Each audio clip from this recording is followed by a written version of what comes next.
ইসলামী আমাদের চোখের পানি তাদের কোনো প্রয়োজন নাই, আমাদের মায়া কান্নার গাজাবাসীর কোনো প্রয়োজন নাই।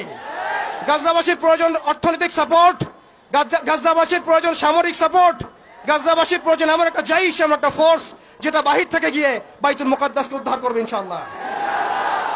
আর আপনারা ভবিষ্যৎবাণী শুনে রাখবেন, ইনশাআল্লাহু আযজা ওয়া জাল আল্লাহ রাব্বুল আলামিনের এই বান্দাদের মধ্যেই এমন একটা জাইশ, এমন একটা দল আল্লাহ পাক সৃষ্টি করে দিবেন ইনশাআল্লাহ, যেই দল, যেই জাইশকে পৃথিবীর কোন সেনাবাহিনী থামাতে পারবে না ইনশাআল্লাহ।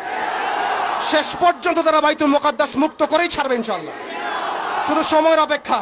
তারা আমাদেরকে অপশন দিয়েছে, হয় আমাদের দাস হও না হলে মরো। শেষ কথা, তারা আমাদেরকে অপশন দিয়ে দিয়েছে, হয় আমরা তাদের দাসত্ব করব না হলে মরবো।